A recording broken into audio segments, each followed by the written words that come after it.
साल 2026 की शुरुआत एक ऐसी घटना से हुई है जो अब इतिहास बन गई है।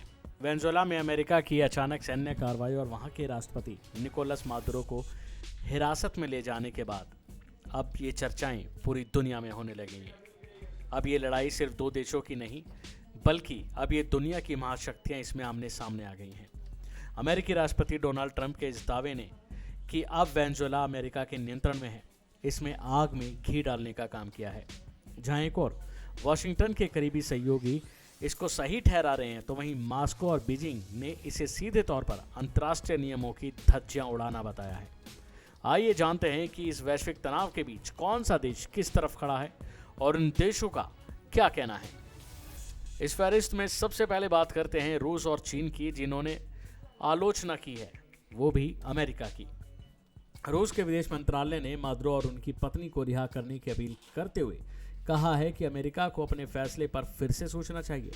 रूस का कहना है कि दोनों देशों के बीच सभी विवादों का हल बातचीत से निकाला जा सकता है। तो वहीं चीन ने अमेरिका के इस कदम को तानाशाह करार दिया है। चीन का कहना है कि अमेरिका ने अंतर्राष्ट्रीय कानून और संयुक्त राष्ट्र के चार्टर का उल्लंघन किया है। वेनेजुएला एक संप्रभु देश है जिसके राष्ट्रपति को खुलेआम बंदी बना लिया गया है। ये पूरी तरह से गलत है। तो वहीं बात करें इटली की। इटली की प्रधानमंत्री जॉर्जिया मेलोनी की मिलीजुली प्रतिक्रिया देखने को मिली है। उन्होंने कहा है कि वेनेजुएला में जो भी कुछ हो रहा है उस पर मैंने बारीकी से नजर रखी है। इटली ने अंतर्राष्ट्रीय साझेदार के साथ मिलकर कभी मादुरो की चुनावी जीत को मान्यता नहीं दी थी। हमने मादुरो के बुरे कामों की हमेशा निंदा की है, मगर हमारा मानना है कि इसे खत्म करने के लिए सैन्य कार्रवाई करना सही रास्ता नहीं है। अगर बात अपने देश की सुरक्षा की हो तो हाइब्रिड हमलों को वैध ठहराया जा सकता है। वेनेजुएला ड्रग तस्करी को बढ़ावा दे रहा था। ऐसे में देश की सुरक्षा किसी भी सरकार के लिए सर्वोच्च प्राथमिकता होनी चाहिए। तो वहीं अब आपको बताते हैं कि आखिर अमेरिका का किस किस ने समर्थन किया है। अर्जेंटीना और इक्वाडोर समेत एलन मस्क ने भी ट्रंप के इस कदम का समर्थन किया है। अर्जेंटीना के राष्ट्रपति ने कहा है कि आज़ादी जिंदाबाद। इक्वाडोर के राष्ट्रपति डैनियल लोबोआ ने कहा है कि नार्कोचाविस्टा अपराधियों का साम्राज्य ढहने वाला है। टेस्ला के सीईओ एलन मस्क ने इस मसले पर ट्वीट शेयर करते हुए कहा है कि बधाई हो राष्ट्रपति ट्रंप, ये पूरी दुनिया की जीत है, खासकर तानाशाहों को ये साफ संदेश है। तो वहीं अब आपको बताते हैं कि और इसमें बाकी देशों ने क्या क्या कहा है। ब्राज़ील के राष्ट्रपति लुइस इनासियो लूला दा सिल्वा ने अमेरिका के इस कदम को गलत ठहराया है।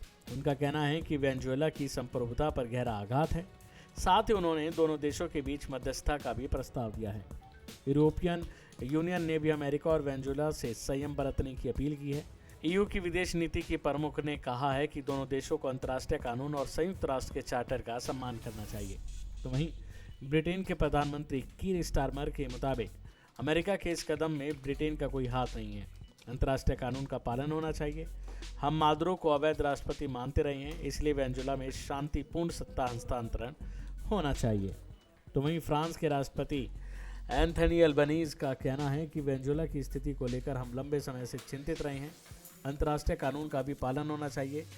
हम दोनों पक्षों से क्षेत्रीय स्थिरता सुनिश्चित करने की अपील करते हैं। बहरहाल देखना होगा कि आखिर इस मामले में दोनों देशों को लेकर कौन कौन सी बड़ी अपडेट सामने आती हैं। ये जानने के लिए बने रहिए भारत एक्सप्रेस के साथ।